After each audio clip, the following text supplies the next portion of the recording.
name's Sarah Laws and I am the owner of My Handmade Wardrobe and the Weekend Sewing Club. I've just started vlogging again and I thought it would be a great opportunity to introduce myself again and tell you a bit about why I sew and what you can expect in this vlog.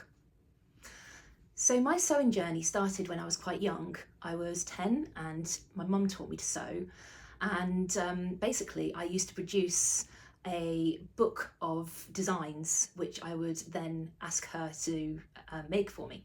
But around about the time of being 10, 11-ish, my mum went back to work and she said to me, "I haven't got time, you're going to have to learn yourself." And that was the best thing that she ever did on my sewing journey, empowering me to have a go using her machine. We used to go to the fabric shop, we'd go to the haberdashery in Birstall, which is a little village just down the road from us. Unfortunately, that shop's not there anymore, but it was a tiny little shop stuffed to the rafters with fabric, and right at the back there were the pattern books, and that's what inspired my books of fashion designs. And so I would go and try and find something that was similar to the designs that I'd made, and then me and mum together would replicate it, and she'd do the tricky bits like, you know, the zips and the finishing and things like that. But yeah, it was a great way to get started in learning how to make my own clothes. I also made stuffed toys and lots of crafty bits and really enjoyed sewing, and it was at that point I think I decided that I wanted to go into fashion design or costume design, something in the world of textiles. I am from Hertfordshire originally, but I grew up from about age 7 in Leicester, which used to be the heart of the textiles industry. And where I am now, in the Makers Yard, this is my studio, and it was the first hosiery factory in Leicester. So it's got a lot of heritage, a lot of meaning, and I feel very proud to be able to work here. So how did I get to where I am now? Well, after a few years of sewing at home, doing my GCSEs, I also joined a City and Guilds Creative Textiles course, just part-time in between my studies. And I really enjoyed getting to know how to use textiles in a different way and experimenting. And after that, I decided I wanted to do A-levels. So I did my A-levels in art and design. I also did psychology, which I think has actually really helped me to understand a lot about how people choose to do what they do. And that also goes with how people choose to wear what they wear or present themselves in the way that they do. And I think that's really helped me along my kind of fashion and sewing path. So I decided to go to university. First of all, I did a foundation course at Loughborough, which I loved because the opportunity to spend a whole year experimenting with photography and drawing. We did life drawing. I learned how to draw on the computer, and actually started a bit of a love affair with computer drawing in CAD, which has stayed with me throughout my career and throughout my sewing journey, and I think led to where I am now. After that, I went to Westminster University, where I studied fashion design and created lots of weird and wonderful creations, nothing very wearable, I'm afraid, apart from one collection, which was an adults collection based on kidswear. And I started at that point to realise that I really enjoyed kidswear. I enjoyed designing it, I enjoyed making it. So I actually decided to follow a career path in kidswear. I did my final collection for kids, and I loved being able to combine the cuteness with the fun and just the enjoyment of wearing clothes that allowed the kids to really play and, you know, do all the things that kids want to do, but also considering the practicality. And that's something that I've always felt fueled by. My design has always been kind of inspired by the practicality and the usability of the garments, and I think that is what has led me to design patterns. So after university, I went to work for a trend agency. Again, a fantastic opportunity to learn about how things going on in the world influence fashion trends and wider trends as a whole, especially colour trends, which I still find absolutely fascinating, the psychology of colour and the reason that we're attracted to certain colours. And I also, through that job, got the chance to travel. So I went to some of the trade shows. and the trend shows. And I also got the chance to improve and develop my computer skills.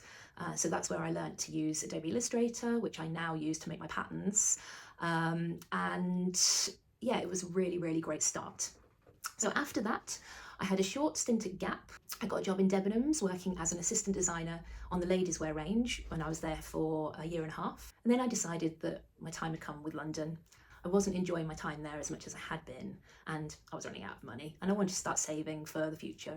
So I decided to move back to Leicester, and I didn't have a job straight away, so I had a bit of spare time on my hands.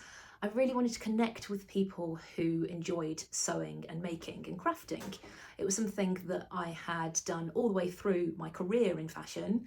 I'd always been sewing in the background, and I had made some bridesmaids dresses for various people. I'd made lots of my own clothes. Although, to be honest, I didn't really get into making my own clothes until I moved back to Leicester and moved out of the fashion industry, because I just didn't realise, this sounds bizarre to say now, that I could make so many things in my wardrobe. The concept of actually making my own jeans or making my own coats, my own sportswear, just hadn't occurred to me at that point. And I'm so glad that it has now, because I do make literally everything that I wear. But back then, yeah, it just wasn't something that I hadn't had that epiphany moment of, oh, I could make that. I was still very much in consumer mode. And yeah, that's something that did change when I moved back to Leicester, and as I moved further and further away from the commercial fashion industry. So I went on to have a job in George as an assistant designer on kidswear, and then I moved on to Next, and they were both really good jobs, but they didn't fill my cup. I still felt like there was something missing. Now, all this time I'd been running a group, social group called Leicester's Crafty Ladies, where we'd meet up once or twice a month and we'd try out some new crafts together. And it was a really eclectic mix. There were younger and older women and men as well. It was a really lovely group of people coming together, and we held a swap shop and craft events. And it got me thinking, I really, really love doing this. Why aren't I, or could I possibly do this more? So that's where the idea for Crafty So and So came from. So I launched Crafty So and So from a very, very tiny little office in a village a couple of miles away from my home. And I started teaching people how to sew. We made crafty homewares, we made garments, we tried to make a dress in a day, and I chose a pattern that was tremendously difficult, because although I could sew it in a day, with my experience, not so easy for a beginner to do that, and not so easy for me to teach for beginners how to do that. So there was a lot of learning for me in that first year. But in 2015, I met Freya, my business partner for Crafty So and So, and we opened a shop in the city centre, in Leicester city centre, and we ran that shop for 7 years. We ran workshops, we stocked fabric, brother sewing machines, we had the opportunity to travel all over the place, Manchester, France, for supplier meetings, but also for the training sessions as well with brother sewing machines, which was fantastic. And we also set up some events, which I'm so proud of. We still keep them going. We started the Dressmaker's Ball, and we also started the Crafty Sewing Camp, both of which still keep going to this day and are growing and growing and are just so much fun. But that's, in a nutshell, my story, where it all started and how I got to where I am now. I'd love to answer any of your questions. If you've got any questions for me, please do pop them in the comments, and yeah, I'd love to share more with you. But let's bring it back to where we are now. So now I run my handmade wardrobe, which includes my dressmaking patterns. It includes my teaching and my retreats, and I also teach at Carolyn Rose School of Sewing in Leamington Spa. And I have the Weekend Sewing Club membership, which is a PDF membership where you get a new pattern every single month and tips and tutorials, help and guidance to make it the best you can, and inspiration to make it your own way as well. I work with a fantastic group of vloggers and they have inspired me to start vlogging as well.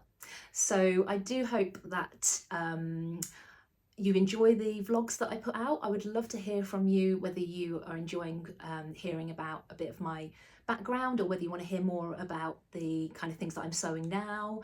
Maybe some of the events that I'm going to, I could do a bit of coverage from, like the Knitting and Stitching show or the Sewing for Pleasure show at the NEC. And I'm really looking forward to sharing a bit more of my sewing life with you. So I hope you've enjoyed this first introductory vlog, getting to know me a little bit more. And yeah, I'm looking forward to sharing more with you very soon. For now, happy sewing. Bye.